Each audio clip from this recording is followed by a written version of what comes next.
Hey guys, Dennisson here. Hope you are all good. So for this video, we are going into what I would consider the best iRacing graphic settings that there is. Basically, I've done so much research on this subject over the last few months. I've watched hundreds of videos, hundreds of hours, and I just find that there's so much information out there. It's mind-boggling. So I wanted to make it as quick and easy as possible. Super simple for you guys to basically follow along and copy. And then you don't have to spend the multiple hours that me and my teammates have done to kind of figure out what works and what doesn't work. So we're going to jump straight into it. First thing we need to do is we need to go to display settings. As you can see here, I've got 3 monitors. I've actually got 4 monitors. I've got one up there as well, but I've got 3 main monitors I use for iRacing. We need to go to advanced display settings down here, and you'll see that each one of my monitors that I use for racing is set to 144 Hz. Now, with 144 Hz monitors, my target for FPS will be 144. I don't want it going lower than that because that wouldn't then sync my performance between my FPS and my Hertz on my monitors. Therefore, that is negative. That's bad. And there's no point really going over 144 Hz because then you end up producing loads of FPS you don't even need. So 144 is my target. Make sure whatever hertz, the high-end hertz that your monitors use is set to that. Some people I've seen in the past, they have 144 hertz monitors, but they've only set it to 60, so they're only seeing basically 60 hertz, aka 60 FPS, when they're running iRacing, which is crazy. So find out your hertz first. Make sure it's set correctly within here, within these settings, and then we're good to go. The next thing we need to do, which is a setting that a lot of people basically overlook, and we need to basically make sure that the NVIDIA control panel is set up properly. Obviously, if you don't have an NVIDIA graphics card, well, first of all, why? They're the best right now. But if you don't, obviously the settings are going to be slightly different in the AMD software, the Radeon software, so you may have to, kind of jiggle it a little bit. But the first thing we want to do is go into change resolution. Just make sure that the 3 monitors you're using for iRacing are set to the correct hertz and the correct resolution that you're going to be using. That's the first thing we do. Then straight after that, we're going to go into manage 3D settings. Now, I'm not going to go through everything here. I'm not going to go into total in depth, and I'm going to be very much trying to keep this as short as possible. But I'm just going to scroll down. You guys can just basically pause the video at any point. You can go through it and just see what's up. And just go through. I will mention one thing as I'm scrolling down, is this one here, the shader cache size. Now, I've set mine to 100 gigabytes. This is purely dependent on how much space you've got available on your hard drive that you're willing to give up towards the graphic settings itself, because basically this is a preloaded setup. It will save. This is preload setting, so this will actually save a bunch of preloaded cache files onto your hard drive, so it will take up hard drive space. If you don't have 100 gig available, which I do, but if you don't, you can lower it quite considerably. 5 gig, 1 gig, etc. These ones you probably won't see any form of benefit. I certainly would not put it on unlimited, no matter how big your hard drive is and how much space you've got available and willing to give it. I just think that's crazy. So 100 gig is about right. That's the most I'm prepared to give it. And yeah, that's purely dependent on your hard drive size, but the rest of it is pretty much just standard stuff. Again, just quickly whiz through and you'll see the settings. You can pause it and save it. I'll just kind of scroll up and down a couple of times just so you guys can copy and paste almost. So yeah, that's that. So once you've got the display settings done, once you've got the NVIDIA control panel done, then we jump into iRacing and we're going to look at the settings there. So here we go. Okay, so we are now in iRacing. So let's go through the settings.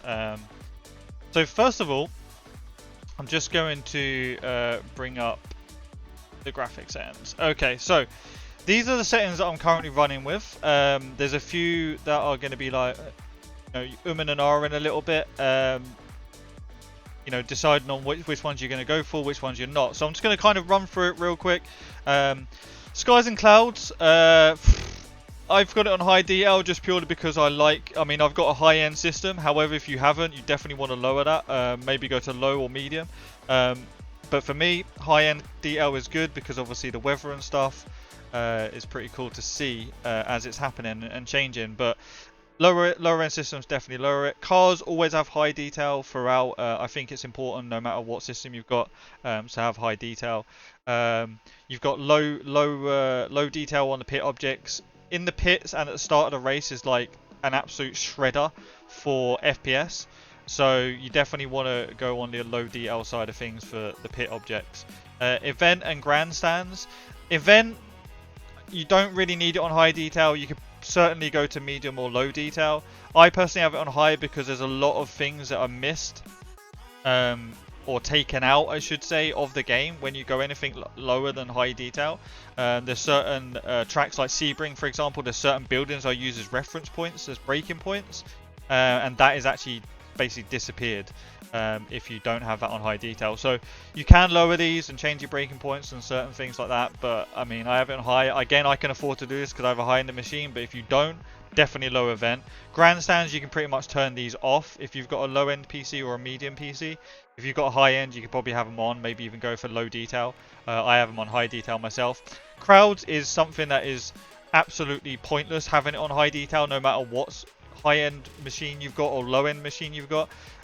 Basically the difference between medium detail and a high detail on crowds is that it draws the back of the crowds in. I mean, when you're going to see that, I don't know. Unless you're doing it like from replay mode like this, you know, when you're outside of the car, but this is in the car, absolutely pointless. Definitely have it on medium detail or lower. It's a number of crowds, you know, number of people in the crowd you're basically going to have. But other than that, settings wise, some people, sharpening takes up a lot of FPS. Basically any stuff around here takes up a lot of FPS. Sharpening some people like, some people don't. HDR some people like, some people don't. I personally love sharpening. I think it makes the game look a lot clearer on my monitors, but for some people it's not going to work for them. So you can turn that on and off.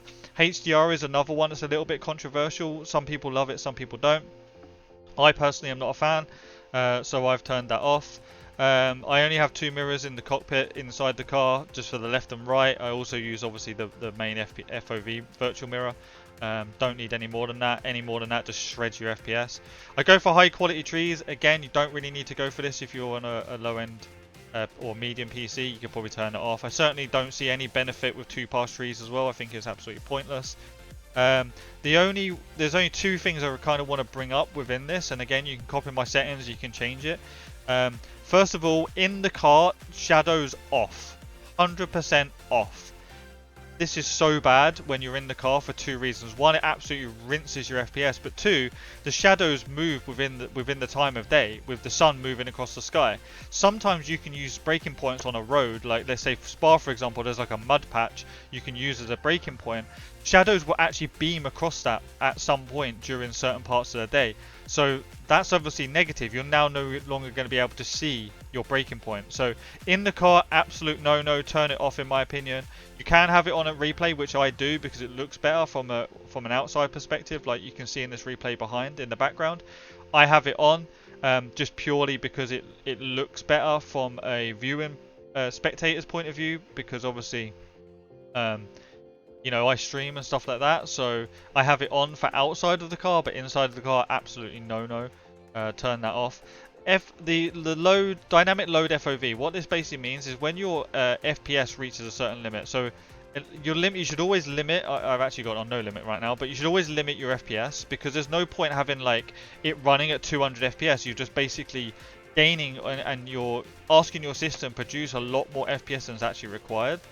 Like, if I've got 144 Hz monitor, that's my target. I want 144 Hz constant. I don't want that drop in, or slightly higher. I do 145, just because there's like, I won't go into detail, but there's like certain parameters within the graphics card settings, where it's 1 FPS lower or 1 FPS higher basically, and it's like a read point on the graphics card. So you want to go for like probably 1 higher or 1 below. Some people go for 1 below, some people go for 1 higher, some people don't. They put it on bang on 144. I've decided to go 145, 1 higher. But the dynamic load is basically if your FPS drops underneath a set parameter, which mine's 144, it will take away certain graphics on certain parts, whether it's the world or whether it's the cars, to draw that FPS back. It's trying to regain that FPS if it drops. These are the settings that I'm using. Again, you can lower some of these like particles, crowds, grandstands, events, sky. pit objects to keep that low anyway. But you can lower some of this stuff. Again, you can lower some of the anti-scope filtering and the MSAA samples, just to kind of bring your FPS up. Shader quality is a massive one for FPS. It absolutely shreds your FPS. Again, you can bring this down a little bit if you wanted to, if you need to. And the replay settings are basically my replay settings is actually almost identical to my graphics, and there's a reason for this. You should always try and make your replay and graphic settings the same. The only difference is, as you can see, is the shadows. I turned them on, but everything else is, at least should be, exactly the same. I may have changed a few things recently when I was doing some videos, but yeah, like I said, that's the settings. That's it in a nutshell. Those are the iRacing settings I use. Don't forget, sort your hertz out on your monitor. Make sure that you've done the NVIDIA control panel, or if you've got a different graphics card, a different control panel, and then jump into iRacing and get the settings correct. Like I said, I've done a ton of research into this. I've tried to make it as quick and easy as possible for you, and I hope it's helped and it's as beneficial for you as it is for me and my teammates. Thanks guys, take it easy, have a good one, and we'll see you again next week.